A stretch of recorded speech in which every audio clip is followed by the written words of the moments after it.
You know, obsessive-compulsive disorder can feel like you're stuck in this relentless loop, right? But what if there was a clear, proven way to actually break that cycle? In this explainer, we're going to walk through the most effective therapy for OCD step by step, from how it all works to how you can find the right help. And this right here, this idea, is really the foundation of recovery. It's not about fighting your thoughts or trying to wish them away. It's all about learning to see them for what they are, just thoughts, and realizing that you're the one in the driver's seat, not them. Honestly, that shift in perspective, it's everything. Okay, so here's our game plan. First, we'll break down the OCD cycle itself. Then, we'll dig into the gold standard treatment, see what that process actually looks like, figure out why finding a specialist is so important, and finally, cover how to stick with it for the long haul. All right, so before we can even talk about the solution, we've got to get a really clear picture of the problem. Let's start with the absolute core of OCD, that cycle. Yeah, the clinical definition here pretty much nails it. It's this vicious cycle. First, you get the obsessions, these unwanted, intrusive thoughts that just create intense anxiety. So to get rid of that feeling, you perform compulsions, repetitive behaviors or mental tricks. And here's the trap, right? The compulsion gives you this little tiny moment of relief, but long-term, it just makes the obsession stronger. It just tightens that loop. I love this analogy because it frames the problem perfectly. Think of your brain's alarm system. A signal is like, hey, there's a real fire in the kitchen. You need to react. But with OCD, the brain treats noise, just a random, internal, intrusive thought with the exact same level of panic. It's screaming fire when there's no fire at all. Therapy is all about teaching the brain to tell the difference. Okay, so if the whole problem is a faulty alarm system, how in the world do you fix it? Well, that brings us to the solution. A very specific, scientifically proven therapy designed to do exactly that. The absolute gold standard, the most effective treatment out there, is called exposure and response prevention, or ERP for short. And honestly, the name tells you pretty much everything you need to know. You systematically face the things that trigger you. That's the exposure. And then, and this is the tough part, you make a choice not to do the ritual. That's the response prevention. Okay, and this is where things get a little weird, a little counterintuitive, but stick with me because this is the most important part. The goal of ERP is not to get rid of the anxiety. It's not to prove your fears wrong. In fact, trying to get reassurance is often its own kind of compulsion. The real goal is to learn how to just sit with that uncertainty, to tolerate that discomfort. You're basically teaching your brain, hey, I can handle this feeling. I don't need a ritual to save me. And this is the magic of why it works. When you face a trigger and you don't do the compulsion, your anxiety is going to shoot up, for sure. But then, it just naturally comes back down on its own. That process, it's called habituation. It's kind of like if you move into a new place next to some train tracks. At first, that train is all you hear. But after a while, your brain just learns to tune it out.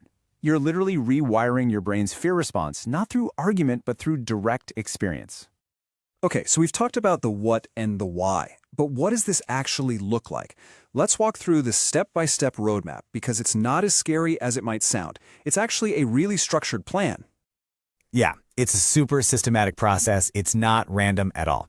You start with a really thorough diagnosis. Then you and your therapist sit down together and you build what's called an exposure hierarchy. It's basically just a list of your triggers ranked from like a 1 out of 10 in distress all the way up to a 10. And you absolutely do not just jump into the deep end. You start with the little stuff, the low-level exposures, things that feel manageable. You build up your confidence, you build up your skills, and then you work your way up that ladder, all while having really clear rules about not doing those safety behaviors. And this question, this is probably the #1 fear everyone has when they hear about ERP. What if it's too much? What if I just can't handle it? And the answer here is so important and hopefully really reassuring. A good ERP therapist will never force you to do something you're not ready for. The whole thing is collaborative. You're in the driver's seat, always. You start small, you master that step, and you only move on when you feel ready and confident. It's like building with Legos. You build a strong foundation first. And check this out. This is really hopeful. We're not talking about a process that takes years and years. With consistent practice, a lot of people start to feel a real, noticeable difference in just 8 to 12 weeks. It's focused, it's structured, and it's designed to get results you can actually feel. But, and this is a big but, to make this whole thing work, you absolutely need the right guide. Not all therapists are the same, and when it comes to OCD, finding a real specialist is a total game changer. Whoa. Okay, this table really tells the story, doesn't it? Just look at the difference. A specialist is trained specifically in ERP. They use structured tools like those hierarchies we talked about, and something called the Yale-Brown Obsessive-Compulsive Scale to actually measure your progress. This is a completely different universe from just general supportive talk therapy, which, can sometimes accidentally make OCD worse by giving you that reassurance you're trying to stop seeking. So that leads to the obvious, really practical question. How do you know if your therapist is actually a specialist? Okay, here's your checklist. And please don't ever be afraid to ask these questions directly. It's your health. Ask them. Can you explain ERP to me? Do you use structured exposure hierarchies? Do you use assessment tools like the Yale-Brown scale? And ask about their specific training and supervision in OCD treatment. A real specialist, they'll love that you're asking these questions. They'll be able to answer them clearly and confidently. All right, last section. Let's talk about the long game. Because finishing a course of therapy isn't like crossing a finish line. It's more like getting a whole new toolkit to manage your mental health for life. This is so important to get. Recovery is almost never a perfect straight line. There are going to be good days and bad days. The goal isn't to get to a point where you never have an intrusive thought again. That's just not how brains work. The real goal is to build what we call psychological flexibility. It's the ability to have a thought, feel that wave of anxiety, and still choose to act based on your values, not on your fear. And these are the 4 big strategies that make that happen for the long term. First, you make it a lifestyle of just intentionally leaning into tiny everyday uncertainties. Second, you stay connected with people who really get it. Third, and this is a big one, you practice being kind to yourself instead of beating yourself up, which is often what triggers the rituals in the first place. And finally, you just kind of keep an eye on things, maybe using those scales to track your symptoms so you can catch a slip before it becomes a slide. These are the tools that keep you moving forward. So why go through all this? What's the payoff? Well, just look at what you get back. OCD is a thief. It steals your time, your focus, your energy. Getting effective therapy gives you all of that back. It's about freedom. It's about confidence. It's about knowing that you can handle whatever your own mind throws at you.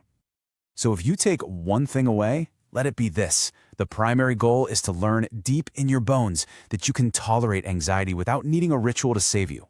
Once you truly learn that, the whole cycle just loses its power. You're back in control, and you can finally put your energy and your focus back on the stuff in your life that really truly matters to you.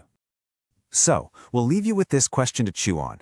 Just think for a second about all the time, the focus, the sheer mental energy that OCD demands from you every single day. Now just imagine, what if you had all of that back? What could you do with it? What could you create or build or just enjoy if you finally broke that cycle?